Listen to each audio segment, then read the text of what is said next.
This Film is Lit, the podcast where we finally settle the score on one simple question. Is the book really better than the movie? I'm Brian, and I have a film degree, so I watch the movie, but don't read the book. And I'm Katie. I have an English degree, so I do things the right way and read the book before we watch the movie. So prepare to be wowed by our expertise and charm as we dissect all of your favorite film adaptations and decide if the silver screen or the written word did it better. So turn it up, settle in, and get ready for spoilers, because this film is lit.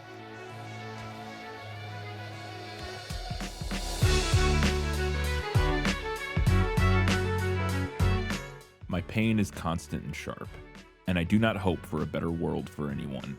In fact, I want my pain to be inflicted on others. It's American Psycho, and this film is lit.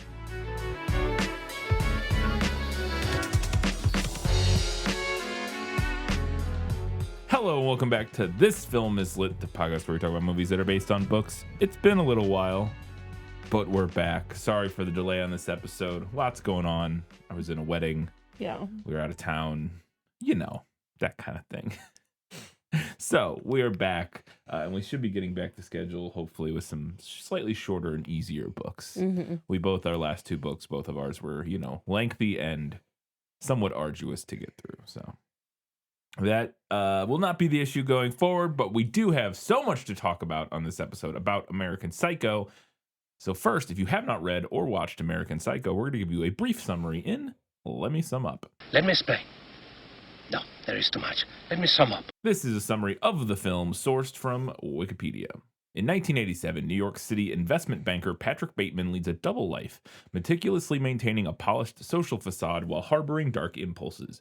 By day, he dines at trendy restaurants, obsesses over his physical appearance, and navigates a shallow circle of wealthy associates he secretly despises, all while engaged to Evelyn Williams. His superficial world is epitomized during a business meeting where he and his colleagues flaunt their business cards, fixating on their designs while missing the misspelled acquisitions on each. Enraged by the superiority of colleague Paul Allen's card, Bateman's suppressed rage erupts when he encounters a homeless man and his dog in an alley. Initially offering help, he instead insults and brutally kills them, revealing his violent tendencies. Bateman's envy intensifies over Allen's affluent lifestyle and ability to secure reservations at the exclusive Dorsia, a restaurant Bateman cannot access. At a Christmas party, he arranges dinner with Allen, who mistakes him for another coworker, Marcus Halberstram. During the dinner, Allen's condescending attitude fuels Bateman's resentment. Bateman lures him to his apartment, gets him drunk, and murders him with an axe. He disposes of the body and uses Allen's keys to access his apartment, leaving a message on Allen's answering machine claiming he has gone to London. When private investigator Donald Kimball questions Bateman about Allen's disappearance, mentioning sightings of Allen in London, Bateman deflects suspicion with ease. Bateman's depravity escalates as he hires prostitutes Christy and Sabrina, engaging in sadistic acts before paying them to leave. His violence nearly turns on colleague Louis Carruthers when he attempts to strangle him in a restaurant bathroom, but Carruthers misinterprets the act as a sexual advance, horrifying Bateman, who flees. Kimball's second interview heightens Bateman's paranoia, but he continues his spree, seducing a model and later toying with killing his secretary, Jean. At his apartment, Jean narrowly escapes harm after Bateman warns her he might lose control, unaware of the model's severed head in his refrigerator. Jean is not Bateman. He's aware of the severed head in his refrigerator, the way that read. Kimball later informs Bateman that a colleague claims to have dined with Allen on the night of his disappearance, solidifying Bateman's alibi. Kimball dismisses the idea of Allen's murder as implausible, leaving Bateman relieved yet unnerved. Bateman's violence peaks when he rehires Christy and invites acquaintance Elizabeth for a drug-fueled encounter that turns deadly. Christy discovers corpses in his apartment while fleeing, only to be killed when Bateman drops a chainsaw on her in a stairwell. After breaking off his engagement with Evelyn, Bateman's unraveling intensifies. An ATM bizarrely displays "Feed me a stray cat," prompting him to nearly shoot a cat, but he kills a woman who intervenes instead.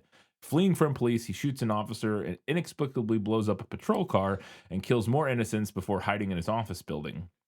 In a frantic voicemail to his lawyer, Harold Carnes, Bateman confesses to around 40 murders, including Allen, Christy, Elizabeth, and others, admitting to cannibalism. The next day, Bateman visits Allen's apartment, now vacant and for sale. A realtor, suspicious of his N95 mask, denies the apartment's connection to Allen and urges him to leave.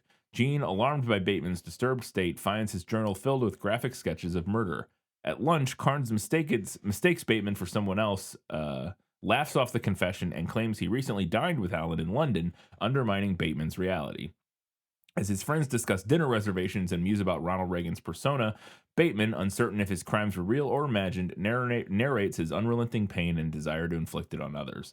His confession, he realizes, has meant nothing, leaving him trapped in his hollow existence, craving punishment and liberation that will never come. On a door behind him, a sign reads, "This is not an exit." The end. So yeah, that is the summary of the film. Also add in here, and just to get at the top, probably a content warning throughout. We're going to be discussing violence and sexual violence and all kinds of. If you clicked on the American Psycho episode, I would assume you were aware of this, but just wanted to mention that again. We don't really have a guess who, but kind of. So let's do that. Who are you? No one of consequence. I must know. Get used to disappointment. Hey. Yeah, so we don't have a guess who. There are sort of descriptions in this, but it would have been an absolutely insane thing to try to include as our normal segment, and you'll see why in a minute. Okay. Because I do want to read an example of how Patrick Bateman describes people. Okay. Because I think it is a really fascinating characterization choice. Okay. Price seems nervous and edgy, and I have no desire to ask him what's wrong. He's wearing a linen suit by Kalani Milano, a cotton shirt by Ike Behar, a silk tie by Bill Blass, and cap-toed leather lace-ups from Brooks Brothers. I'm wearing a lightweight linen suit with pleated trousers, a cotton shirt, a dotted silk tie, all by Valentino Couture, and perforated cap-toed leather shoes by Alan Edmonds. Once inside Harry's, we spot David Van Patten and Craig McDermott at a table up front. Van Patten is wearing a double-breasted wool and silk sport coat, buttonfly wool and silk trousers with inverted pleats by Mario Valentino, a cotton shirt by Gitman Brothers, a polka dot silk tie by Bill Blass, and leather shoes from Brooks Brothers. McDermott is wearing a woven linen suit with pleated trousers, a button-down cotton and linen shirt by Basile, a silk tie by Joseph Abound, and ostrich loafers from Susan Bennis Warren Edwards. And every single description of a person is that. Yeah. So it's clear what he's doing here. Yeah. Yeah. It's clearly like focusing, hyper fixating on the brands and the luxury items and the materialism of it. And how that is such a central focus of Bateman, and the way he views people is not as people necessarily, but as the items that they own, their purchasing power, etc., their status symbols. But yeah, that would be. I don't think I could. That would be insane to include. To try to guess those would not. I don't think I could do it because I don't know enough about the clothes they were wearing to really guess that. So cool. All right. Well, that was fun. Little explanation of why we're not doing a guess who this week. I do have a lot of questions though, so let's get into them. Was that in the book? Gaston, may I have my book, please? How can you read this? There's no pictures. Well, some people use their imagination. So we open up, and in one of the very first scenes in the movie is Patrick Bateman and his coworkers, several of his coworkers, sitting at like a bar or restaurant or something, discussing things. And what they're discussing is not important, but at some point, one of them starts discussing a Jewish coworker or some, I can't remember exactly, or client or something like that, and starts being vaguely anti-Semitic. Not vaguely, explicitly anti-Semitic. And Patrick Bateman actually calls him out kind of playfully and is like, hey, don't be anti-Semitic. That's not cool. And I was like, boy, obnoxious finance bros will never change. In terms, not the calling out the anti-Semitism, but just the being anti-Semitic. Yeah. But I wanted to know if Bateman calls out his coworkers for being anti-Semitic. I have another question about this later. And just a few that will expand on it, but I wanted to start here.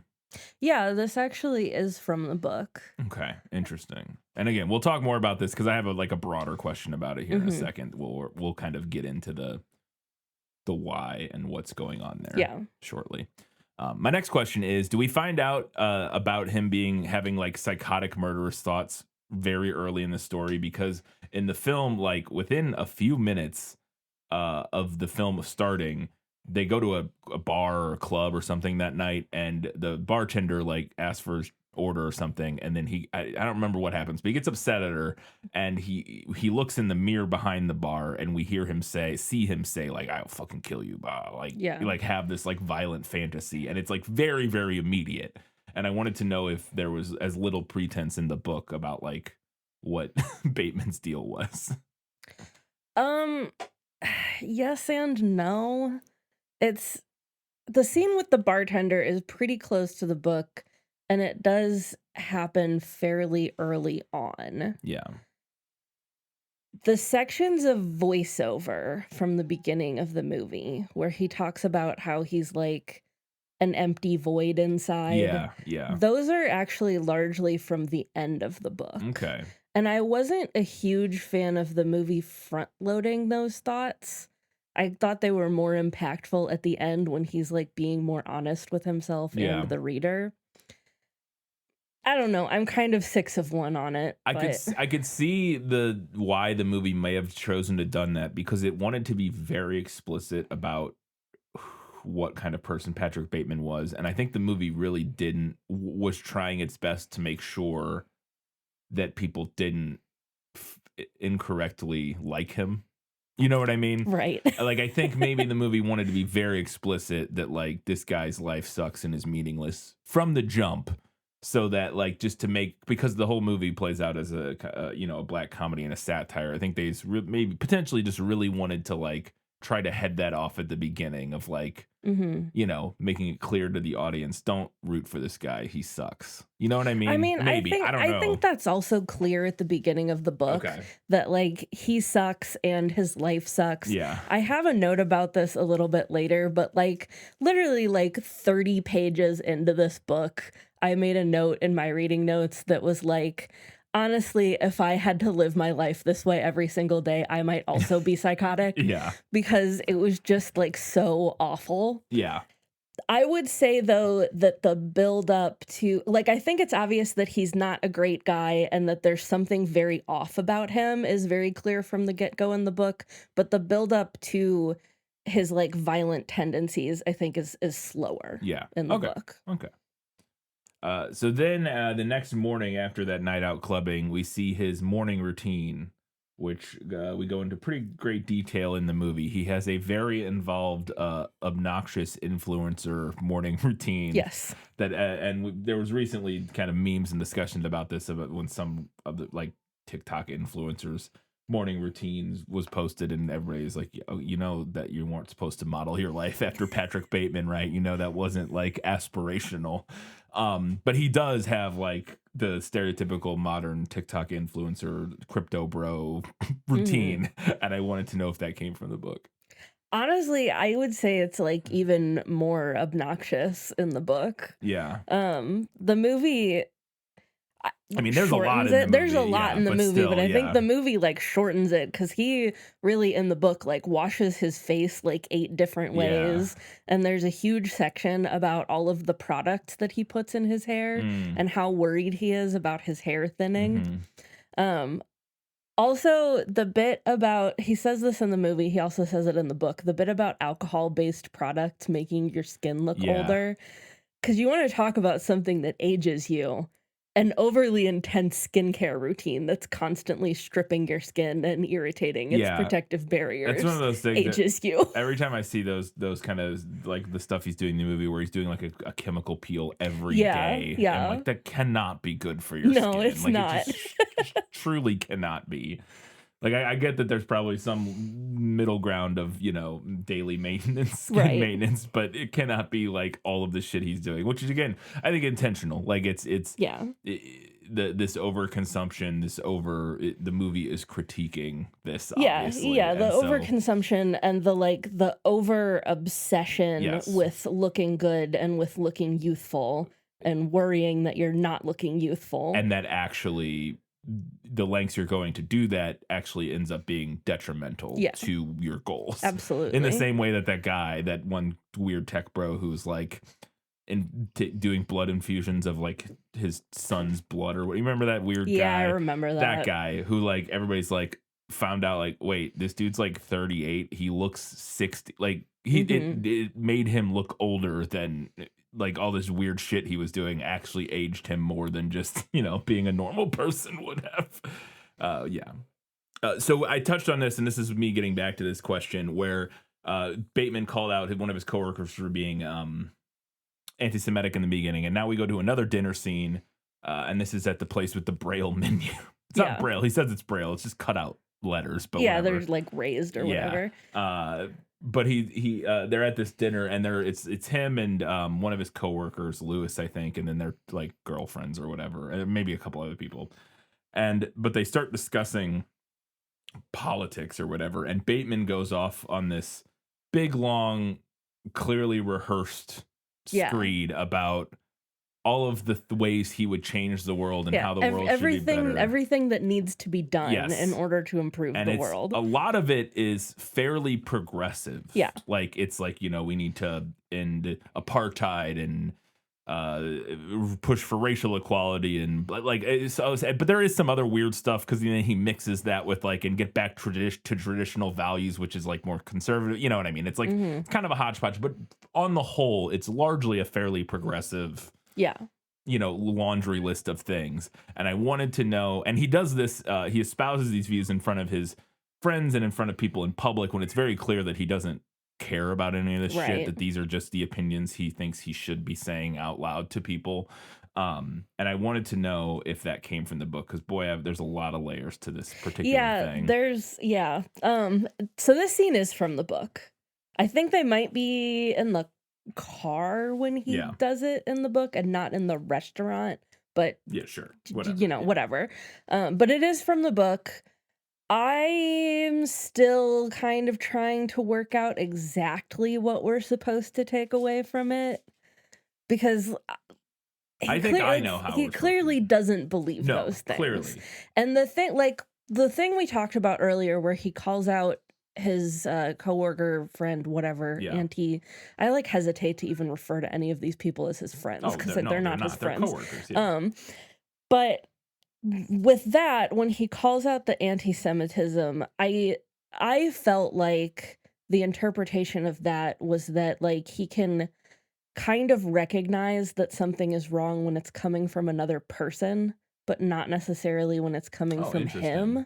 Was kind of how I interpreted that. That's not how I interpret any of this, but interesting. But this specific scene where he does this clearly very rehearsed screed, he clearly doesn't believe those things. And I didn't feel like he was just straight up mocking or joking. No. So what is your interpretation? So my interpretation of it, and I kind of touched on this when I prefaced the question, and I think this is the same for the anti-Semitic thing.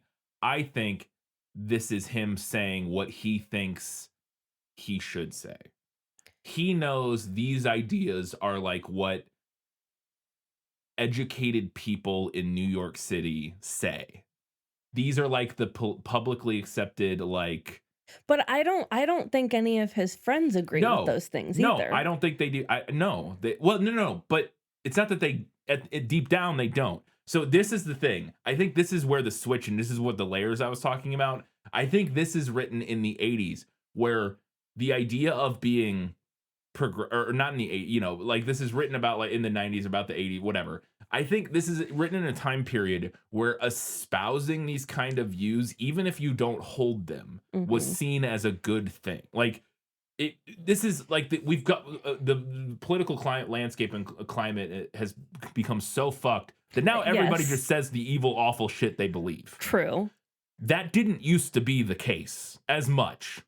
You know what I mean? Right. And so I think what's going on here is that none of them believe this. None of them, even the people he's talking to, but they're all putting on a show. It's also, I think, a little bit in the sense of the movie and the book, probably a critique of empty, vapid, empty values. Empty values and just paying lip service to good causes, but not actually caring or believing or doing anything about those causes. I think it's a critique of that. And yuppie, it's also a critique of yuppie culture, which that was a big part of it, is they espouse these high-minded ideals, but really they don't give a shit. They're just going to expensive restaurants and Right. You know what I mean? And actually have like terrible opinions about women and immigrants and all this sort of stuff. They don't actually believe these things they're saying. They just say them. And again, I think it kind of all comes back to the same thing. They say them because they know they're supposed to say them.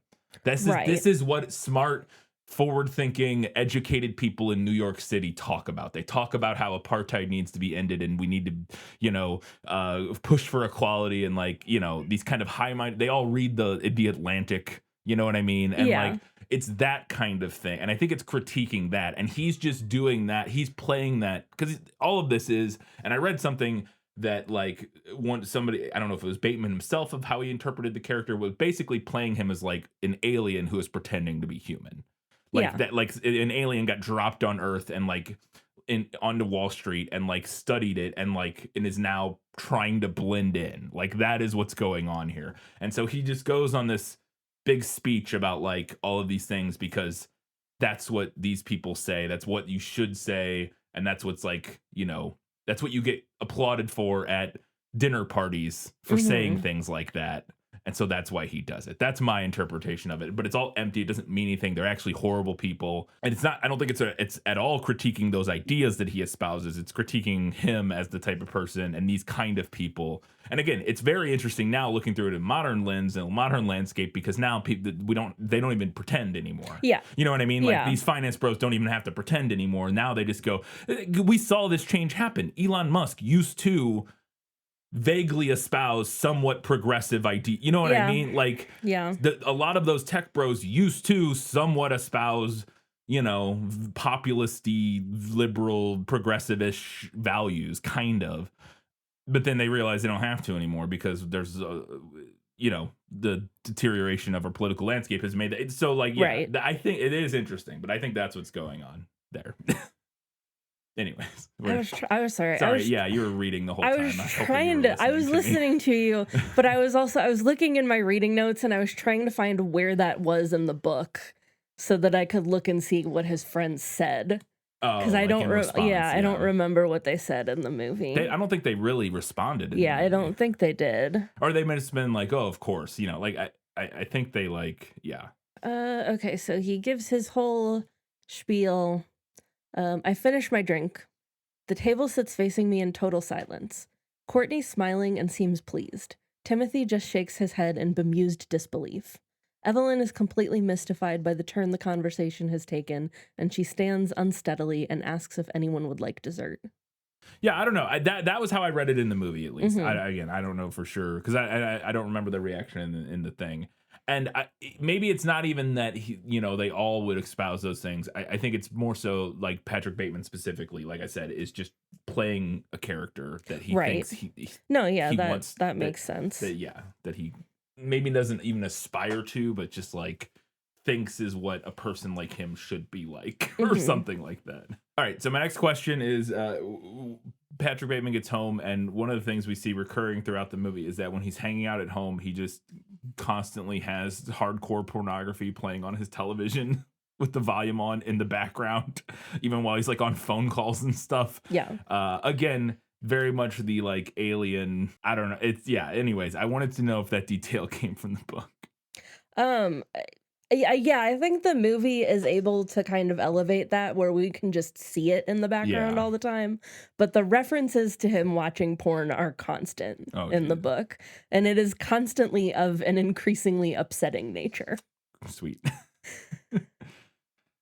So the big scene, when you be the only scene from this movie I knew anything about. Well, that's not true. Yes, this was the only thing I knew about this movie, going in. I've seen most of this scene before. I've seen other little moments, and obviously, there's quite a few famous gifs from this movie that I have noted of. But this specific scene is like the main scene that I was aware of, and it is the business card standoff duel.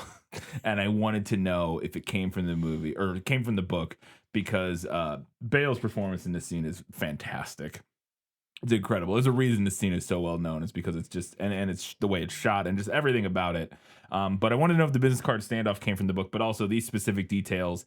This line, look at that subtle off-white coloring, the tasteful thickness of it. Oh my God, it even has a watermark.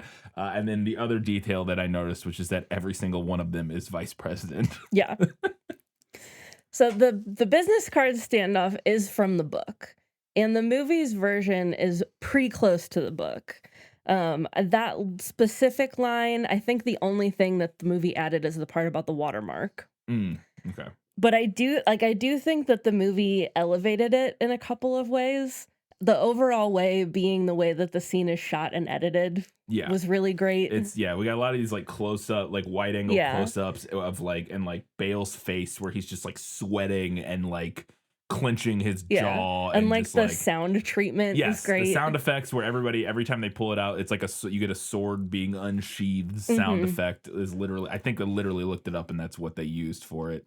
And stuff like that, and just the way it's all framed, and when they slide the cards across the table, and then just the visual gag, especially the first time you see it, the visual gag of every single card being basically identical, except like vaguely, slightly different variations little, like, and like shades of font white or and whatever. shades of white. Yeah. So like the way that it's shot, obviously that's not something we're getting with the book. Right, We can only have that with the movie. The movie never mentions what their titles are. And I absolutely love the detail of having them all be vice presidents, rendering an already meaningless title even more meaningless. Yeah, because it's not even vice president of something. Yeah, they're just vice president. But it's a great, perfect choice because it's not, they can't be president. That's too specific, and like it wouldn't make sense for there to be 8 presidents. But there are companies that have numerous vice presidents that you're like, what do you even do? Like, you know, that the VP is a thing where you can get quite a few of those in companies in a way that it definitely feels like it's satirizing. It's satire, but it doesn't feel like a stretch like that, you know, like you're like, you can almost believe a company would exist that would have 8 of these douches all be vice president and, you know, like whatever, because they don't do anything. They're all Nepo hires or whatever. I mean, Bateman, we find out is his dad practically owns the company basically. Literally never does. We never see any of them do any work and that whatsoever, that which is clearly intentional. Yes, that is something that the movie nails from the book. Oh, yeah. He does not do any work ever in the book. Not a single lick. Not a single bit of work. He goes to the office and like works out and sits then like watches TV and like sits watch there. TV or like reads a magazine. You're like, what do you do? Nothing. It's not real. Yes.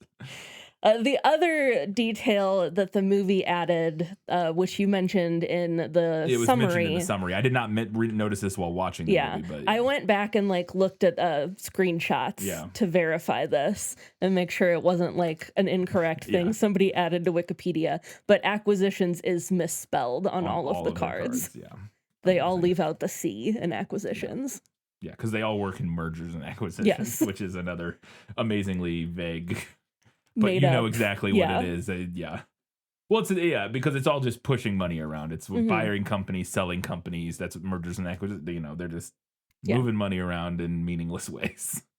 I kind of mentioned it earlier with the Braille. They call it a Braille restaurant, but every time they go out to dinner, they go to a different restaurant that is like this other weird, equally absurdly themed restaurant. Like the Braille one with the metal like menus. They go to they go to a Mexican restaurant that's like fairly normal at one point. Him and Paul Allen do, but there's several different ones. They go to like some sushi restaurant. I don't know. They go to like several different restaurants that they're all clearly like very specifically like themed and but they're all, I say themed.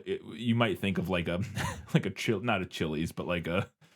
Or like a Hard Rock Cafe. Right, it's not like a that restaurant. It's not that. It is like the elevated, like it's very much a critique. To me, it felt like a critique of the restaurant scene of the like 90s and 2000s. Oh, absolutely. Which all had these very absurd. They had to have like hooks. You know, they had to have like a specific thing they were doing. Where you know the restaurant's called Smoke, and like everything is like smoked or whatever or stuff like that. And like everything's brought out on a little tray with a cloche full of smoke on it or something like that. And I wanted to know though if the absurd like different themed restaurants came from the book because I thought that was fun.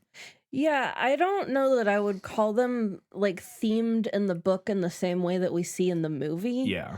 But ridiculous fine dining is a thread that runs throughout the entire book. Yeah. They're always going to these like completely ridiculous, expensive restaurants. And we find out at the end of every restaurant scene, like how much it cost. Yeah. But then they complain about how like the portions were really small and the food wasn't even very good. Yeah. And there are all these descriptions of like the dishes, and it'll literally just be like a hodgepodge of like cooking and fine dining buzzwords, Right. like strung together. Yeah. Yes. It's very clearly, yeah. And that, so the movie captures that then, because it's very clearly a satire of fine dining, and it's specifically fine dining from that era. You had a note about this later about the 80s plating. The 80s plating with the dots. Yeah. And like everything is, it looks like. And like at one point in the movie, we see where they had like the knife and or the fork and the spoon and then dusted over it. Yes. And then removed the fork and the spoon. Then like you see like the thing where they plate, like it's like some sort of sauce like in a circle in the middle, and then they cut like carrots into little diamonds and like place them like in the around, you know, like a bunch of that absurd, which has largely fallen out of favor in modern fine dining. Modern fine dining has drifted a little more back towards like practicality and like actually making the good food and like focusing on that and not the weird like aesthetic necessarily. There is still plenty of that, but it's a little bit, you know, like I think that big bubble of like absurd fine dining from the 90s and early 2000s has burst a little bit, and it's at least seemingly from what I have seen, most of the most revered restaurants these days tend to be more, you know, cuisine focused and not like weird like concept focused, I guess. But anyway, so him and Paul Allen go out, played by Jared Leto in the movie. Great casting. They go out to dinner, and Christian Bale gets him drunk because he hates Paul Allen because Paul is like everything he wants to be. He's slightly more successful, slightly richer. They do the same thing. Right. They have the same job, but Paul Allen can get into Dorsia and Patrick Bateman can't. Yes. And that's really basically the crux of it. Because other than that, they have like the same life. Basically the exact same life. Yeah. So he's very mad at him. So he takes him out, gets him drunk, brings him home, and murders him with an axe. But I wanted to know specifically about that scene, if any of the details came from the book, specific or any murder of it. It doesn't have to be Paul Allen, I guess. But does he murder someone while wearing a raincoat? Murder someone with an axe while wearing a raincoat while also dancing to Hip to Be Square by Huey Lewis in the News, because that was great. Or it might not be Huey Lewis, but whatever. Yeah, that was that scene. Is that okay? So he does murder Paul Allen while wearing a rain jacket and using an axe. I don't recall that he's listening to Hip to Be Square during that scene. Okay. But more on that in a minute. Because you have another question related to that. I do have another question, so we'll get to that here in a second. Then we move forward a little bit. After that has happened, he takes care of his body, blah, blah, blah. We move forward in time, and Patrick Bateman hires a prostitute, brings him home, brings her home, and then hires a different prostitute. He hires a streetwalker and then also calls like an escort service. And gets like a call girl. And hires like a call girl, and she comes over, and he's like, has them both over, and they're hanging out before they're going to have sex or whatever. And they're all just sitting there kind of in silence, drinking wine or whatever. And at one point he says to them, like, don't you want to know what I do? And one of them just goes, no. And the other one goes, no, not really. And that exchange cracked me the fuck up. And I wanted to know if it came from the book. Yes, it does. That's a fantastic. Yeah, that's exactly from the book. It's so good. And they're both just like, no. And it's great. Because he wants to show off so bad in that moment. And they're not receptive. Don't care at all. Yeah. Another thing that we see throughout the movie that recurs, and he does it when in the Paul Allen scene when he's talking about Huey Lewis in the News, but then again during the scene with the prostitutes, he puts on some music, and I don't remember what it is in this one. I don't think it's Whitney Houston, but it's somebody or what. It might be. But he does talk about Whitney Houston at some point later, in a different scene. Yes, but he puts on music, and then he starts talking about the music to the people he's with, about to be victims in I think every scene, and while he's talking, the way he talks about the music is so fascinating because he talks about it, and this is how I wrote it down when I was watching the movie. He talks about the music like has memorized critical reviews of the albums and is just regurgitating those. Yes. That is not about like how he feels about the music, or it is like the perception of the music, which again makes perfect sense for who he is as a person. It's not about. And the fact that he's like this alien who's, he is psychotic or whatever and trying to kind of pretend to be human. And so he talks about music through the lens of like, well, I read these article about this music that I can relate to people by talking about music, and I'll just regurgitate the facts about the music that I read in an article. And I wanted to know if that came from the book. Yeah, it does actually. So the book is almost entirely first person. There is a scene where it randomly switches to third person, like way later in the book, but for the most part, we're in first person perspective through the perspective of Patrick Bateman, which was great. Um, and there are chapters in the book that are literally just like expanded reviews of Yeah. a handful of real life music artists from Yeah. the era. He talks about Genesis / Phil Collins, Whitney Houston, and Huey Lewis and the News. Yeah. And I was pretty surprised that the movie found a way to work those sections in. Yeah. A lot of his dialogue in those scenes is directly from those chapters Yeah. in the book. I thought for sure that was something we were going to lose.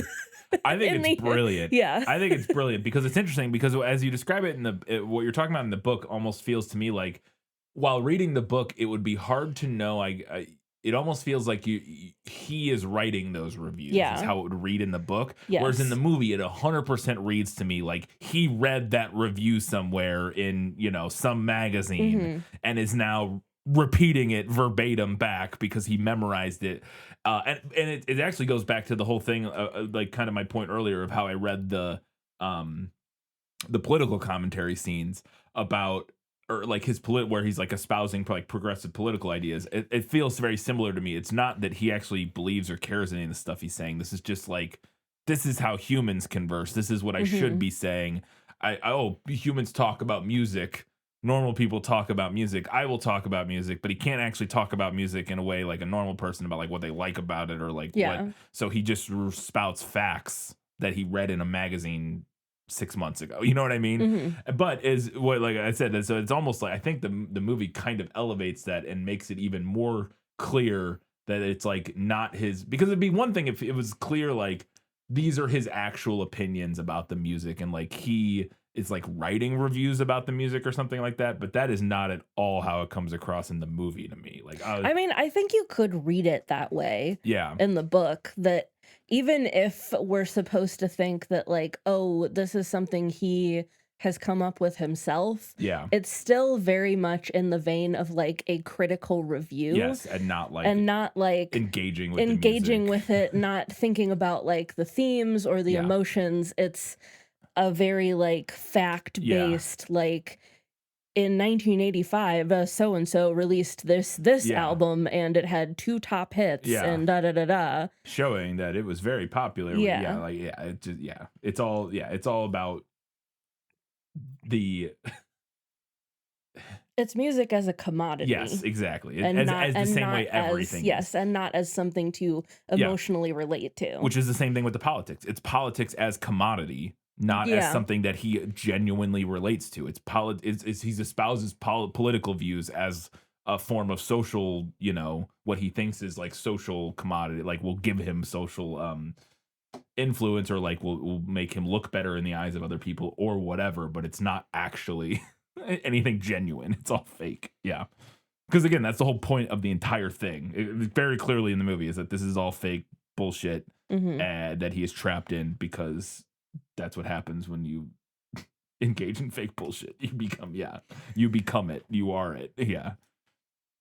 So then with the prostitutes, they has sex with them. And this is another famous scene where the whole time he's having sex with them, he's just staring at himself in the mirror flexing. And I wanted to know if that came from the book.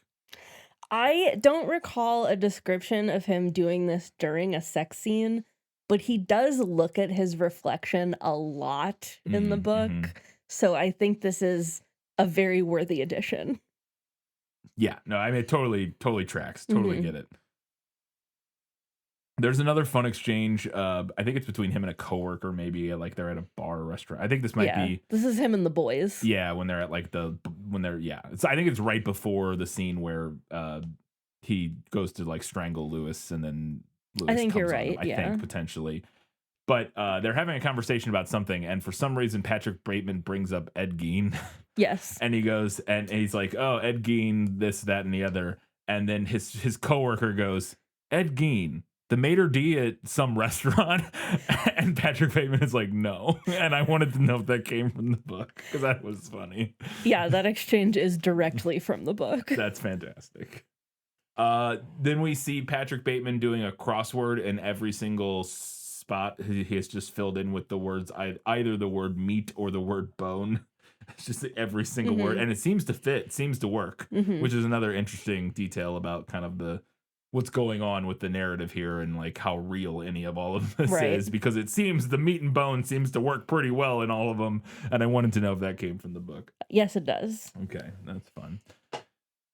So then we get the second scene where he hires prostitutes again, and then because the first one he doesn't kill them, he abuses them in some way that we do not see, thankfully, but he doesn't kill them. They leave, and then he hires the one prostitute again, and then some friend that he knows or some woman that he is friends with comes over, and he ends up killing them, and one of them though is running away after discovering some bodies and stuff, and they're actually at Paul Allen's apartment, I believe, in this scene. Yes. And she starts running away, and she's running away from him down the circular staircase, like in this apartment building, and Bateman is like chasing her naked with a chainsaw. And he's like watching her run down these stairs, and then as she gets to the bottom of the stairs, he drops the chainsaw and it falls and kills her. Like it lands on her and like cuts her in half or whatever. Yeah. It's very, very ridiculous. And this is where I wrote, okay, so this has got to not actually be happening. This is ridiculous. Like, and it's clear, like clearly the whole tone of the movie is incredibly satirical from moment one. Like everybody's performances and deliveries are all over the top ridiculous. You know, everybody talks like an alien intentionally, and so it's very clear like what's going on. But this is where we hit the point where I'm like, oh, not only that, this may be like like this is all in his head or something, because that's super ridiculous, and then it spirals out from here. But I wanted to know if that scene of him dropping a chainsaw down 6 flights of stairs came from the book. So no, this doesn't happen in the book, and it's a change I'm unsure about. And I'm about to I'm going to go into my discussion of the violence in this book. So the sexual violence and violence in general in this book is extremely graphic and disturbing. Famously so. Infamously. And I genuinely don't even want to like discuss specific examples, but if you've ever considered reading this book, please take into account that the descriptions of violence are extensive, detailed, and designed to be as upsetting as possible. Yeah. This is the main reason it took me as long to read this book as it did, because it's not an easy thing to read. It's not an easy thing to read, and I literally could not read it and eat. Yeah, of course. The same time. Yeah, exactly. Yeah, like, because I will sometimes, like, when I'm working on, I'll like read during my lunch break at work and like eat my lunch. There was no way I was reading and eating lunch with this one. Yeah. So on the prequel, we discussed the violence in this book being considered gratuitous. We talked about, we were interested to see whether you thought, especially in the book, because I knew the movie wasn't as violent, and it's really, I was actually surprised how graphic the movie was. Actually, which is the movie is really not. There's particularly there's blood here and there, and there's some upsetting scenes and implications and stuff like that. Yeah, and there are some upsetting visuals, and like the scene where he kills the homeless guy is really like emotionally upsetting. Yeah, but it's not like visually graphic necessarily. You know what I mean? And it was even less so than I knew that the movie would be toned down because of like what the director had talked about and like what the point of what they were doing. I knew it would be toned down, but I was surprised by how much or how non-graphic it was, I guess. But point being, what we were discussing was like, you know, there's clearly the book is doing this satirically, but we were trying to figure out, even if the violence in the book is satirical, it could still get to a point where it's gratuitous and weird and unnecessary, and we wanted to see if it did that or not. Yeah. So I do think that there is a point to it. The violence. The violence. The novel is essentially an exploration of the kind of person that is created by a hyper capitalistic, hyper privileged, zero consequences environment. 100%. And it's satirical in the sense that it is exaggerated and hyperbolic. Right. Patrick Bateman might be the only character in the book committing nightly atrocities, but the other characters view humans and animals in the same way that he does, Yes. as disposable commodities. Absolutely. And I think that that's also true of real life people who come from this world, and now not even like people who don't even come from that world, because Yeah. it has truly bled into everywhere. Yes. So I don't think the violence is gratuitous in the sense that it's just there for shock It's value. not only there It's for not show. only Yeah. there for shock value. I think that Ellis was at least intending to make a point. Yeah.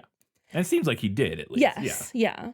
However, I do think the violence was gratuitous in the sense that I think Ellis could have still accomplished getting his point across in a book of about half this length. Right. Like, we did not need so many graphic, violent scenes to understand what was going on here. And there were also plenty of examples throughout the book where mentions of violence were kind of buried within otherwise normal sentences. Like, there was plenty of, like, I got up, ate breakfast, strangled a small animal, got to the office by 9, which I personally found way more effective than the extended, detailed graphic descriptions. Yeah. Yes. I think that the detailed extended graphic descriptions serve a purpose in some specific, context of what the book is doing. But I agree that you may, I mean, again, having not read the book, I think it's very likely that you could still, it's not like you need to never do that in the book, but just maybe wasn't as necessary to do as much I don't as think the it book was as did. necessary to do as much as he did. And that's where you get to the point where you're like, okay, so this is now we're just getting gratuitous to where it does feel like, why do we need all of this? When we get the point, and it is doing it, and it's like, this isn't like a censorship thing. Like, this is, it's just like a matter of like, but all of it should be in the purpose of serving your goal. What is your goal if we're just getting... The goal is accomplished, but we're still doing this. Yeah. So like, yeah, that's interesting. Come on, man. Yeah. And he seems like a weird guy though, so I'm not really sure how to interpret him as like a person. But to get back to the chainsaw question, I am so glad that we didn't have to watch the same level and type of violence that's in the book. Yeah. Because I cannot stress enough that it was truly, truly upsetting. Yeah. But I also think that making the violence more cartoony takes some of the bite out of the message. Maybe, I could see that. Yeah, I don't know. Obviously, it's hard to say. I can't disagree with you because I definitely think that could be the case. That like maybe it may have been worth it for the movie to have like one scene to like really drive the point home of like how horrific this all is. Because yes, the movie does. To my point, where what I was saying earlier, of like I was kind of surprised by how not graphic the movie was, and how kind of everything is played for laughs the whole time in a way that is fun and it's entertaining, but it is. I still think it works. Like it's still. I still think it works, but I question. I think it works, but I do question, like, the book was viscerally upsetting. Yeah. And the movie was not. Yes. And there, maybe just, or sorry, go ahead. No, you go ahead. I was going to chime in and say, and that maybe there is some value to what the point of what the book is doing. To being viscerally upset. I mean, I think there is. Yeah. And now maybe the book goes a little too long on that and does it a little too often or whatever. Yeah. But there probably is at least some value. Like art isn't only there to make you laugh or feel good or whatever. Like there is value in being kind of disgusted or viscerally upset. And it's not that the movie has none of that. It's just that maybe it would have. I think the movie just like softens it a lot. Yeah. By leaning into the like black comedy aspect of the satire, which is not present in the book. Yeah. But it's kind of it's a balancing act. Yeah, it's a balancing act, and it's kind of hard to talk about. Yeah, because I'm not really sure where I want to put my foot down on that. Yeah. No, it is definitely not an. I don't think it's like there's an easy answer necessarily, because I can also appreciate from the filmmaker's perspective. I mean, even ratings and stuff aside, Mhm. like even just taking that completely out. Let's say they weren't concerned at all about like whether or not the movie would be like rated X or whatever, and like not even be able to show it in like traditional theaters or whatever. Even disregarding that, I can also understand the idea of a woman director being like, I can get my message across without Yeah. exploitative, Yes. visceral violence in my movie. And I think she did. Like, I think the movie, like we talked about, and I think you agree, the movie works. Yeah. It's just, yeah, it's a different thing. And so, like, I don't know. Yeah, it is interesting. That's where you get into some of the sticky places of art and, like, Mhm. well, you know, how necessary is, like, some of that stuff of, like, you know, more pornographic, for lack of a better term, and I don't mean sex even, I just mean like taboo, like Mhm. depictions of violence or whatever. How important is it for art to be like, if it's making commentary about that, how important is it for to be very explicit about that versus alluding to it, or you know what I mean? I don't know. That's an Yeah. interesting, and it really just comes down to like, you know, at the end of the day, how does once you consume that piece of media, book, movie, song, whatever, does it do what it's trying to accomplish, and does it leave the impact that, you know, the filmmaker intended, or the writer or whatever? But yeah, I don't know. It's an interesting discussion. Very specific small detail, that recurring line that happens in the movie a lot, that I was interested to see if it came from the book, is that very often, seemingly when he's trying to get out of awkward conversations or conversations that he doesn't want to be a part of anymore, Patrick Bateman will say that he has to return some videotapes and then just leave. And I wanted to know if that came from the book. Yeah, he does that a bunch in the book as Okay. well. Streaming must have really ruined his life. Yeah. You can't just bail on awkward conversations by saying he needs to return some videotapes anymore. As things start to unravel, gets to the point where I don't remember what really kicks it off, but something is what just happened. What was it was after he killed the prostitutes, right? I guess. And I don't know. He Yeah. ends up at an ATM for some Yeah, reason. for some I don't reason. really remember why. But he ends up in an ATM, and the ATM, the message pops up and says, "Feed me a stray cat." And this is where it's becoming very clear that so much of what we are seeing is not real. And there is a cat nearby, and he picks up and is about to shoot it, and then a lady walks up, and he shoots the lady instead. But I wanted to know if an ATM tells him to feed it a stray cat in the book, and if that then leads to a big shootout with the cops, because everything like pops off after this. There is a scene close to the end of the book where he briefly mentions an ATM displaying strange messages, one of which is "feed me a cat," but he doesn't try to feed it a cat. Okay. In a small miracle for me personally, there were actually no descriptions of violence against cats in this book. Fantastic. The other animals, yes. Yes. Cats, not no. Cats. That's, minor miracles. Like you said, silver linings. Tiny, small miracle for Yeah. me personally. And in good news, in the movie, he doesn't kill the cat. He does not kill the it cat. Just runs off. Yeah. There is a scene in the book where he gets chased by cops and shoots a bunch of people. But it's after he shoots a busker playing the saxophone. Similar idea, though. Similar idea, yeah. Shoots person This is or- also, I mentioned earlier that there is a brief part of the book where it shifts to third person, and the scene where he's trying to run from the cops is where we go into like a third person. interesting. Like, and I feel like maybe we're supposed to read that as like a fugue state or like Yeah. an out of body Yeah. experience. Could be, yeah, for sure. So while he then, after this all happens, he shoots at the cops, the patrol cars blow up, and then he's on the run, and there's like helicopters, he thinks, seemingly chasing him or whatever.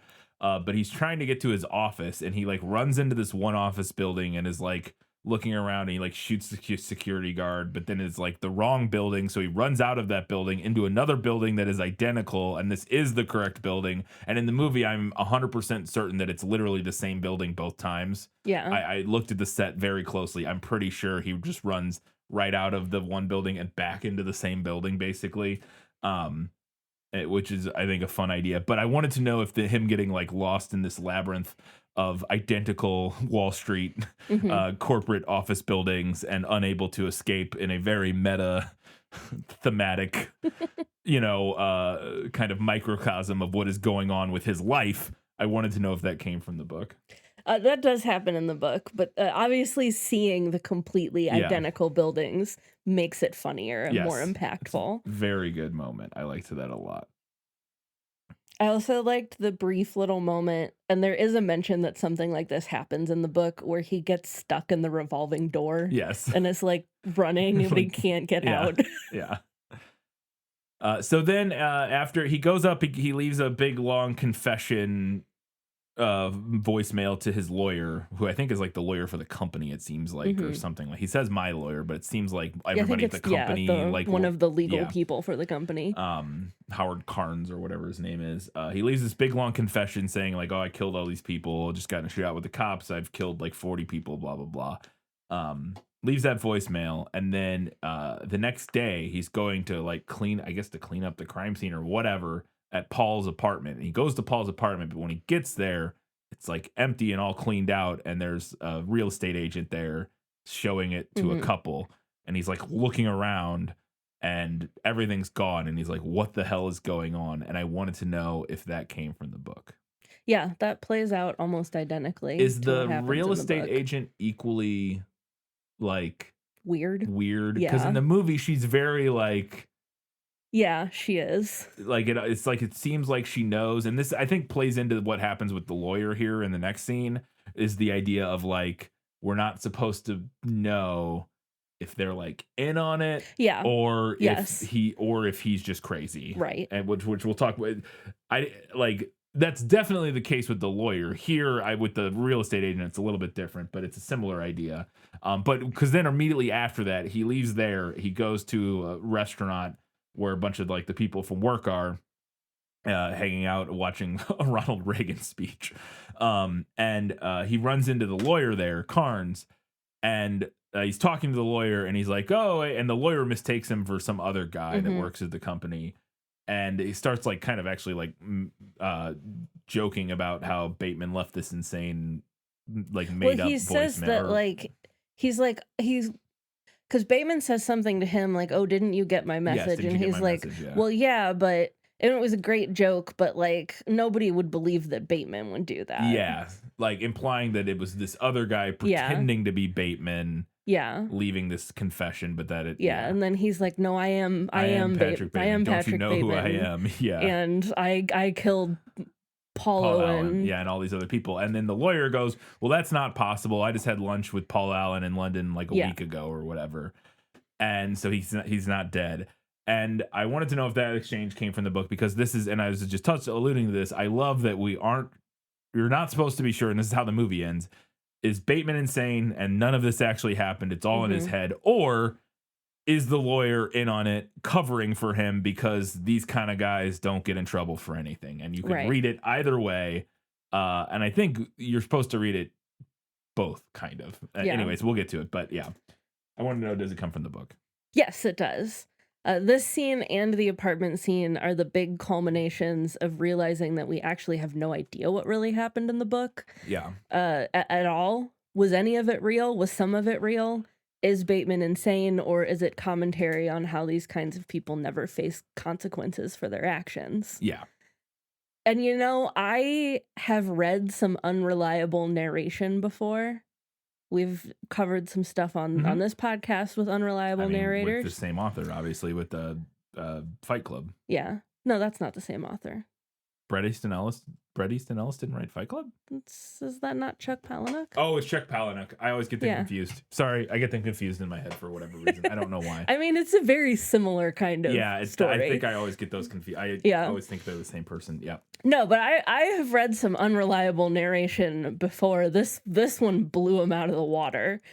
Starting with little details about how nobody ever knows anybody's name, and building to, did literally any of this even happen? Yeah. Yeah, no, it's a very fun ending. Well, and speaking of it, so the final shot of the movie is the story ends with Bateman sitting down after having this conversation with the lawyer, and we get his voiceover where he basically, explains not commiserates, but extols the fact that he is trapped in this existence, this meaningless existence. His confession didn't mean anything. He tried to confess to his crimes, but Yeah. either he never did those things, or it's all going away and he's just not going to get in trouble for it, so it doesn't matter, Yeah. and he's just trapped here. And while he's all saying this, we see, while this voiceover is happening, we see on like a door behind him in this restaurant a little placard that says "This is not an exit," which I noticed and thought was really clever. And I wanted to know if that big kind of like final existential speech and realization of Bateman that he is trapped here in this hell of his own creation came from the book. Yeah, this is exactly how the book ends, right down to the "this is not an exit" sign, which is the final line of the book. Wow, there you go. I want to talk on it here because I saw some things like as I was not Googling, but while I was like looking up the trailer and stuff for the edit, every time I would put in American Psycho, like the top results were always like, what does the ending of American Psycho mean? Like, is it real or is it, like people like trying to like figure out if it's real or not. And I cannot express enough how much that's not the point. Not the point at all. Yeah. Like, it's interesting. It's interesting, but it's not the point. And because the point very clearly, and actually I think the correct reading probably is that he did do those things, and his punishment is that he has to stay trapped in this meaningless, pointless existence. I mean, and it is kind of like a Sartre style hell. Yes, it is. It is a hell of his own creation. It's an examination of, like you said earlier, of like what a hyper capitalistic, hyper privileged, zero consequence culture, what the kind of person that creates, but then also examining the fact that like that's not only bad for everybody around them, it's also horrible for them because they lead meaningless, pointless lives that they derive no joy from, and they're trapped in them despite their best efforts. They can't even get out of it by murdering their way out. You know what I mean? No. You can't escape this hell that you're trapped in, even by the most psychotic, deranged possible. You know what I mean? There is no escape. There is no exit, because the exit was not becoming this person 30 years ago or whatever, or 20 years ago, or blah, blah, blah, whatever, or not, never entering this like capitalistic hellscape rat race, psychopathic, and so whether or not he actually killed those people or didn't doesn't matter. The point is he's trapped here because he's the kind of person who it's almost like it's a self-fulfilling prophecy. Like he's trapped here because he's the kind of person that deserves to be trapped here, because he's the only kind of person, and these kind of people are I'm trying to figure out how to say it. It's an Ouroboros. Yes, it's an Ouroboros. It's a snake eating its own tail. Yes. He's trapped there because he's the kind of person who deserves to be trapped there, but also he is that kind of person because he is trapped there. Yes, exactly. In a way that is really fascinating. And again, it's why you get to the point where it's a criticism. It ultimately kind of boils down to really just broadly being a criticism of the system that creates these people. Yeah. It is a criticism of Wall Street, of hyper-capitalism, of the super like image and materialism obsessed culture and all of that sort of stuff. It is critiquing those things, and he is as much a victim as he is the perpetrator of those things. Yeah. It's very well done. Like I said, I was like, yep, nope, I got it. I was up until the final like 20 minutes of the movie, I was like, this is fun and interesting, but I don't know if it's going to stick the landing in terms of like the message, but I thought it did. Yeah, I think it really sticks did. The landing. Yeah. Like I thought it really nailed the landing, and I was like, I got done. I was like, okay, no, that all works really well. And like, it went from like some interesting, funny, clever conceptual, like social commentary about like stuff, to like a much deeper meditation on what this system means and how it works and how it consumes the people within it and keeps them trapped there and self-perpetuates. And it's, again, I was like, oh, okay, cool, nailed the landing. Very impressed with the movie, and I assume then by extension kind of The movie is honestly, it's a very accurate adaptation. It just, I mean, your answer was yes to almost all my questions. So. The movie obviously eliminates a lot of stuff from the book. It's a 400-page book and an hour and 40-minute movie. Yeah. And the movie also, like we discussed, shifts the tone a little bit. It's a little funnier and more it's a little funnier. It's a little more lighthearted. It, like I said, like whereas the book is doing like hyperbole and exaggeration as satire, the movie is doing more like black comedy as satire. But aside from that, it's a very accurate adaptation. Yeah. Cool. All right. I have one question for Lost in Adaptation. Just show me the way to get out of here, and I'll be on my way. Where is it lost? Yes, and I want to get unlost as soon as possible. I just was curious. A thing we see in the movie several times is that, specifically, I noticed it when he's going to pick up the prostitute out on the street, is that he is being driven. Yes. He has a driver. Yeah. Who we never see, never know anything about. And I was curious if that is mentioned in the book. And if so, do we find anything else about that? Is the driver aware of any of this? Is there even a driver? You know what I mean? Like, what's anything else from the book about that? I thought that was interesting. And it's only a handful of scenes where we see that, but he's clearly and it's not in a cab or anything. He has a driver. I don't think he actually has a driver in the book. Okay. It's never mentioned. He takes a lot of cabs, and he sometimes rides in limos with his friends, like when there's a group of them. But he also walks a lot in the book. Yeah, I mean, he lives in New York. Yeah. So what does his driver think is not a mystery to be solved in the book. Yeah. It's not in the movie either. Yeah. It doesn't matter. It does not matter. Curious to see if there was anything about it in the book. Cool. Those are all my questions. It's time now to see what Katie thought was better in the book. You like to read? Oh, yes. I love to read. What do you like to read? Everything. So we already kind of talked about this, but I mentioned this in Guess Who when I read the description of how he describes people. But I found the constant rundown of what brands everyone is wearing to be such a fascinating way to demonstrate his values. Yes, absolutely, yeah. He doesn't describe what his friends and acquaintances actually look like. No. Beyond, like, occasionally he'll mention a hair color, mostly for women. Mostly for women, whether or not they're blonde. Yes, whether or not they're blonde. The movie touches on. That's very important to him. Yeah. He almost never talks about their lives. Yeah. Unless it pertains to work. Yeah, because he doesn't care. He's not. Half the time, he doesn't even know their names. Yeah. But he always knows what brands they're wearing and the luxury items that they have. Yes. In a similar vein, I think the book did like a slightly better job of showing just how shallow and inane his life and world are. I think the movie does a really good job. A really good job. I think the movie does a really good job, but the book, and maybe it's just a question of there being more in the book. Yes, yeah, that's probably because, like, with the exception of his one very short conversation with Jean, he does not have a single meaningful discussion with anyone in the entire book. Like I said earlier, at like 30 pages in, I made a note that I would also probably become completely psychotic if I had to hang around with these people all the time. Yeah. Because they're just having the most boring, inane discussions all the time. Yeah. Constantly. Oh, yeah. It's brutal. The worst. Yeah, it's the worst. They're all the worst. One thing that I thought was interesting is the conversation with Jean that you're talking about, the one where she's at his apartment. Yeah. And he's like asking her like what she wants to do. Yeah. The thing that I thought was particularly funny in that scene, or maybe not funny, but is that scene in the movie is like the one real conversation he has in the whole movie. Yeah. But also the way it ends is by them having two different conversations. Yeah. Whereas he is saying like, you need to leave.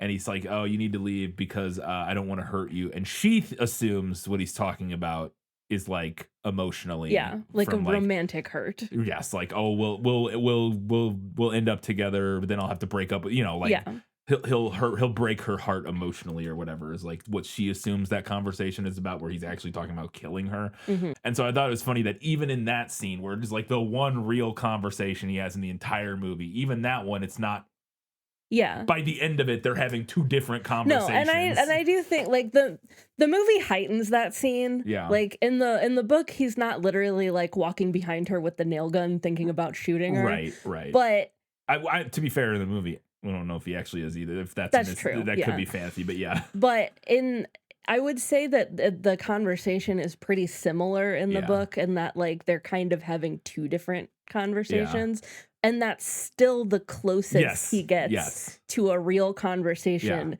in 400 pages. That's very fascinating. Another detail that got dropped by the movie, and maybe this is mentioned one or twice, but it is constant in the book, is how Bateman and the other men don't even refer to women as women or even females. Really? They call them hard bodies. Oh. Yeah, I don't know if they ever say that in the movie. Maybe once or something. But the attractive ones. Right. The unattractive women don't even register. They don't exist, yes. And it's this like more insidious detail of dehumanization that then like dovetails with his violence really effectively. Yeah. One other thing that the movie dropped that I wanted to talk about is there's a scene where Bateman reconnects with his college girlfriend, Bethany. And that was a really interesting chapter because initially it seemed like Bethany might be the only woman or person even that Bateman genuinely likes. But then he finds out she's in a relationship and he ends up killing her because he's mad that he can't possess her. Yeah. That tracks. Yeah. Yeah. Yep. And the last thing here is a small critique of the movie. I wasn't sure about Gene finding his sketchbook at the end where he's like sketched out all of these like violent fantasies. Yeah. I think if we have to have a scene like that, it should be Gene. Right. But I also think that an important part of the point is that no one ever really truly realizes who he is. Yeah. Everyone around him is so shallow and no one ever sees past the fact that he's rich, handsome, and successful. Yeah. Even Jean in the movie doesn't really ever seem to like clock that. No, and she doesn't. Until she finds that she doesn't notebook. in the book. And that's why I'm kind of like on it. Yeah. Because I do think that an important part of the point is that he never really gets discovered. Yeah. Although I do wonder, I would have to go back and watch like what her reaction is. I thought I had a memory of her reaction to finding that being strange. Like almost that she thought it. I would have to go back. I can't really. I just thought she looked horrified. That could be. Like that's the only really reaction that I remember. I'll take your word for it. That's probably true. But I do wonder well, assuming that's the case, that she is horrified, which I think is probably true. But I would be interested to see like I wonder what the movie, what the intention of like what she would.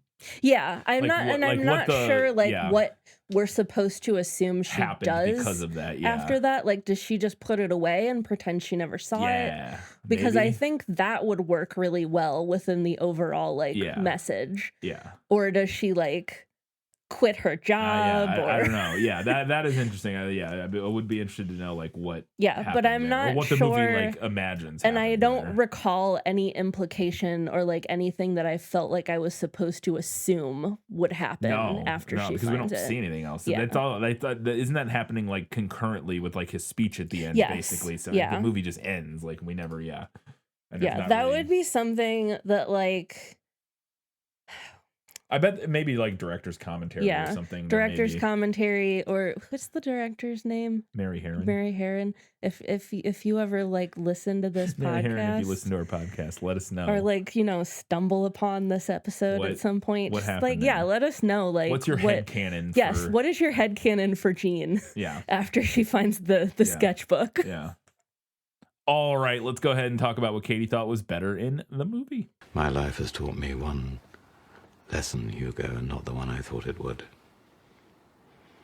Happy endings only happen in the movies. We talked about the scene where he insults and threatens the bartender at the very beginning. I liked that he was talking into the mirror when he did that, because I don't recall that being mentioned in the book. Yeah. And I thought it was interesting that like he's also talking to himself in that moment. Yes. Where It's he's also- like, he's like, you're the worst. I hate you. Blah, blah, blah. True. But it's also it's kind of a classic film language thing to sometimes in the mirror when you do a shot like that in a mirror, what we're seeing is not actually happening. That is not an uncommon thing where like a character will look at in the mirror and then the mirror becomes like kind of this like portal almost inside their head. Yeah. Like To like what they're imagining. To what they're imagining. To what, even though we're seeing physically him say this, because we're seeing it in a mirror, we're supposed to, as kind of as film language, interpret like this is what is in his head kind of in that moment. It depends. Yeah. But it also sets up in the movie, it's very explicitly setting up kind of the unreliable narrator. Yeah, the unreliable is narrator any of this and real? also his like self-loathing. Yes. But also, is any of this real? Like, because in this moment, we're like, well, wait, did he didn't actually say that, obviously, because she would have heard him. But so like, what's, you know what I mean? Yeah. Yeah. I liked that Courtney doesn't realize that they aren't at Dorsia. Yeah. He can't get into Dorsia, so he just takes her to a different restaurant. And we see it on the menu in big letters. Yeah. And she's so like she's on like Quaaludes or Valium or something. I think Valium she doesn't even know that they're not at Dorsia. Yeah. We see the Christmas party scene when he goes to the Christmas party at Evelyn's house. In the book, she has hired a bunch of little people to dress as elves to be servers at her Christmas party, and I was totally fine with the movie not going through with that. I mean, there is a level of dehumanizing. Yes, there's a level, and obviously that's the point in the book. Yeah. But I was like, you know what? I'm fine with them not doing it. I'm fine with it. Yeah. There's other stuff. Yeah. I'm fine with it. I liked the movie breaking the Kimball scene. Police interrogation. Yeah, he's like a PI. When he comes to talk to Bateman, that's all one scene in the book. Okay. Where he just comes to his office and talks to him. The movie breaks it into multiple interviews. He keeps coming back. I liked that. I thought it heightened the tension. Yeah. It gave Bateman more of a chance to like break down a little bit. Yeah, and we get more Willem Dafoe. Yes, sprinkled throughout the movie instead of just in one scene. I liked the scene where he doesn't kill Jean. I thought it was more interesting in the movie.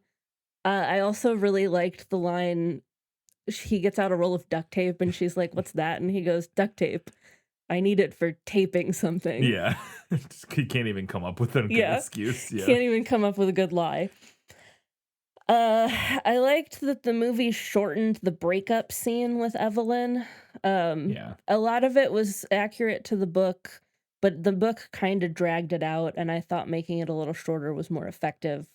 One last little detail that I just wanted to mention, when he's in the shootout with the cops, and she's got like a pistol. Yeah. And he shoots, and one of the cop cars explodes. And the way he looks at the gun after that happens was so funny. It's very good. And again, it's because it's breaking down. It's like he doesn't even know what's real. Yeah, what's going on. Like it explodes, and he just like looks at the gun in his hand, like what? Yeah. All right, let's go ahead and talk about what the movie nailed. As I expected, practically perfect in every way. Okay, this is like a smattering of random things that we didn't talk about already. Yeah. Obviously not everything, but because the answer is a lot. The answer is a lot of things. Yeah. But some specific things, the line, "They don't have a good bathroom for doing coke here." Yeah.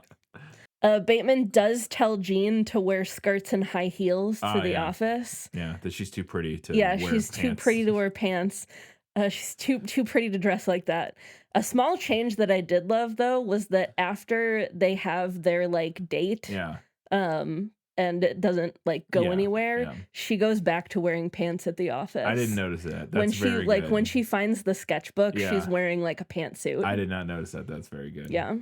The specific line, somebody, I don't think it's the same person in the book versus the movie, but someone mentions like, "I don't know why you work because you don't even have to work." Yeah. And Bateman is like, "I work because I want to fit in." Yeah. Which is kind of a thesis for the whole thing. Yeah. When he tries to make a last minute reservation at Dorsia and the guy on the phone just like laughs at him. Yeah. The line, "Your compliment was sufficient." When was that? When I do remember that line. I think he's talking to Lewis, maybe? I don't remember. But like somebody compliments him and then like makes like another overture, and Oh, he's just like, your your compliment was sufficient. Yeah. He does record an away message to make it look like Paul went to London, you know, allegedly. He does that. Yep. The whole conversation Oh, about there are no girls with a good personality. Yeah. That whole conversation is Yes. from the book. And just, boy, Yeah. timeless. Oh boy. Timeless ass conversation.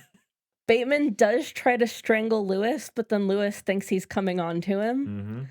Yeah, there's also a lot of, that's something we didn't touch on this at all, is there's a lot, you could read there's a whole queer reading of this that is about like his closeted homosexuality. Yeah. And like that is a whole, I'm sure there have been much ink Yes, spilled about that. I'm sure there has that been. we did not go into, but you know, like him, you know, admiring and flexing himself in the mirror while he's having sex with women, and like the whole thing with Lewis and all of that. There's very much, there's a lot of there's a lot going on there. subtextual stuff going on with that. Yeah. And then immediately after that, when he washes his hands with his gloves still on, Yes. that's also from the book. Little detail, Courtney does sleep in her bed with a stuffed animal cat. Oh yeah. Yeah. Bateman does fake getting a reservation at Dorsia with Jean. The movie cuts out that they then actually go to Dorsia and like take somebody else's reservation and then end up having to leave when those people show up. But it was not super important, so I was fine with cutting that. And then most of the conversation that happens with the scene with Christy and Elizabeth, like before they have sex and then he murders them brutally. Yes. But they're just like, when they're sitting around having a conversation and he's trying to convince them he's like, you should make out or whatever. Yeah, he's trying to convince them to like have sex with each other. And Elizabeth is like, no, I've never been with a woman. Yeah, she's like, I'm not into that. What would make you think I would be into that? Yeah. And he goes, well, you went to Sarah Lawrence for one thing. Yeah, that was a funny line. Yeah. All right, that was it. We have a handful of odds and ends before we get to the final verdict.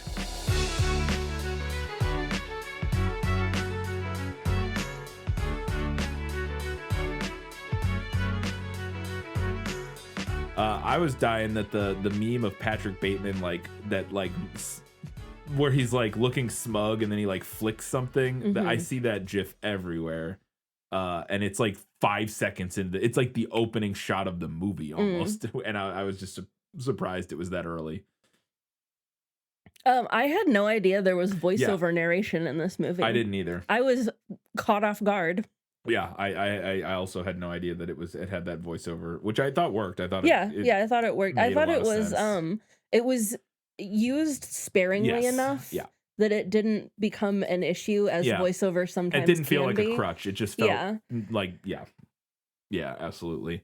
I generally, and like I said, I enjoyed it, and especially by the end, I really came around to like overall. I thought the movie nailed the landing, but even while I was unsure if the movie was going to stick the landing and really like hit it home with the message, I was enjoying just the pace, and like it moves like we're like an hour in, and I was like, oh my god, the movie's almost over, and like it didn't feel like it was, moves really good. Like it just really moves. Like it doesn't waste any time with anything. Everything you see, even though we're watching big, long, meticulous, or lengthy montages of him doing his morning routine, which you would think would be very boring. It's not. It's because it's all very funny, and it's played, especially now watching it again with just like through a modern lens of just like it's time is eternal. Everything's the same. Nothing changes. You know what I mean? Yeah. Like we just keep rebranding the same shit. Yeah, exactly.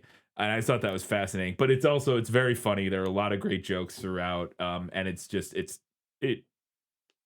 like a timelessly poignant. It's just like will never not be relevant unless hopefully it won't be one day, but unless a whole lot of people get really cool really fast. Yeah, unless a whole lot of people get real cool real quick, this movie will always be relevant.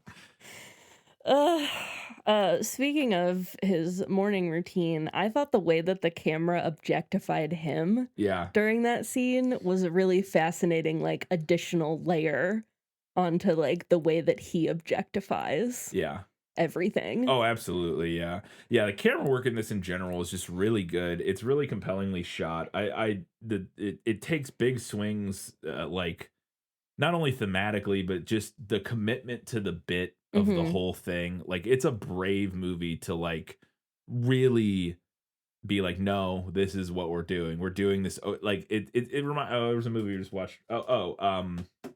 Like Crybaby. It's very, very different things, Yes. but just like Yeah. creating this ridiculous hyperbolic universe to Yeah. discuss these, It also reminded me a lot of Heathers. yeah, yeah. Just that ability or that that, like I said, courage to stick to this bit and just not at any point be like, what are we doing? But just be like, no, Yeah. this is what we're doing. And it feels so like fresh now Yeah. because so many modern movies have to feel like they have to do this like meta thing where they Yes. step back from the bit and be like, lampshade it ha ha ha, or- we're yeah. aware of the bit. Yeah. No, just commit to do the it, bit. yeah. Just do it. Just do it. And the movie just does it, and it does it great. And again, it helps that it's beautifully shot. It's compellingly everything about it. The performances are all great. And yeah, it's very good. It's a very good movie. Similar to some of the other movies we watched recently.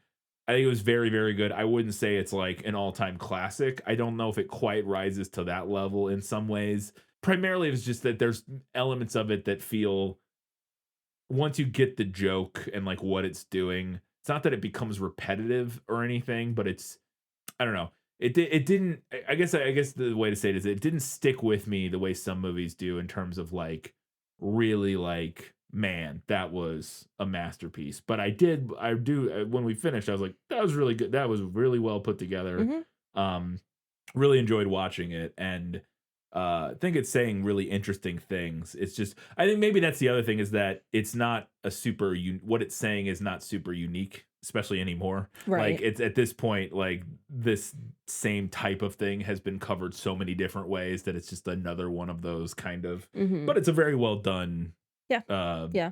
exploration of hyper capitalism and consumerism and all that sort of stuff. In a way that is, it's very good, very good movie. All right, before we get to the final verdict, we want to remind you can do us a favor by heading over to patreon.com/thisfilmislit. Support us there, get access to bonus content, all kinds of good stuff. We'll be putting out our October bonus episode on the Rocky Horror Picture Show here in just a few days, so look out for that. You can also do us a favor by heading over to Facebook, Instagram, Threads, Blue Sky, Goodreads, any of those places. Interact. We'd love to hear what you have to say about American Psycho. And you could drop us a 5-star rating, write us a nice little review on Apple Podcasts or Spotify or wherever you listen to our show. We would really appreciate that. Katie, it's time for the final verdict. Sentence fast, verdict after. That's stupid. Saying that a piece of media is good can mean a lot of different things. It can be commentary on the quality of the piece, or on how entertaining it was, or how impactful, or it might just mean that the person enjoyed it. American Psycho by Bret Easton Ellis was good in the sense that it was well written and impactful. It was a truly unique piece of media. Was it good in the sense that I enjoyed reading it? No. I struggled through every word.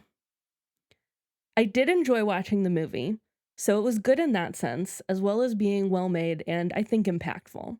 I'm not sure it was as impactful as the book.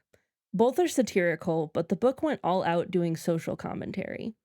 The movie is also doing social commentary, but it leaned a little more into the black comedy aspect of its satire. For me, that lessened the impact a little. However, the book is not particularly accessible. At this point in my life, I am an incredibly well-practiced critical reader, and even I struggled to get past the content and see the larger meaning. So I have to ask myself, even if what the book is doing is more impactful than what the film is doing, does it matter if the majority of readers aren't going to be able to reach past the content to get to that impact? And I think the answer is probably not. In the prequel to this episode, we talked about how a certain type of person ends up misreading this film and idolizing Patrick Bateman, which neither the movie nor the book wants us to do. But I'll be honest, I don't think that's the movie's fault. It's doing largely the same thing as the book, but it's more accessible, And for that, I'll give this one to the movie. And yes, I will completely agree that it is not. It is not the Fight fault. Club, I can kind of understand. Yes. Something, even still, from my Even memory, still. it's pretty obvious that what it's doing. This one, if you're intentionally misunderstanding this movie in order to like idolize Patrick, Like, come on, man. It's not. Come on, it's man. not subtle at all. At all. He explicitly at the end has a monologue about how miserable his existence is and how he's trapped. It's not. You're not supposed to want to be him. No, it's not even remotely misconstruable unless you were doing it maliciously. Katie, what's next? Up next, we're doing a more traditional Halloween horror movie. I don't know anything. I don't know anything about this movie other than the main like villain guy. Yeah. So we're gonna be talking about Hellraiser. Yeah. Which is based on The Hellbound Heart by Clive Barker. Yeah. So he wrote a little novella and then he made it into a movie. Yes. So look at that. Yeah, Hellraiser. That'll be our Halloween episode this year. In 2 weeks' time, we'll be talking about Pinhead and the lament configuration or whatever the fuck other. I don't know. I know a little bit about the story. It's an interesting premise for a horror movie or story from what I know of. We'll obviously talk about that more later, but it is interesting. I'm very interested to see. I don't know. The movie has always been a meme to me just because it's like Pinhead. Like, I don't know what the movie's about. It's just that guy. Yeah, that's all. I mean, all I know about it is that guy. Right. But now, now I'm blanking on what those, the species is called. They're like anyway, we'll get into all that in the later episode or in the next episode. Until that time, guys, gals, non-binary pals, and everybody else, keep reading books, keep watching movies, and keep being awesome.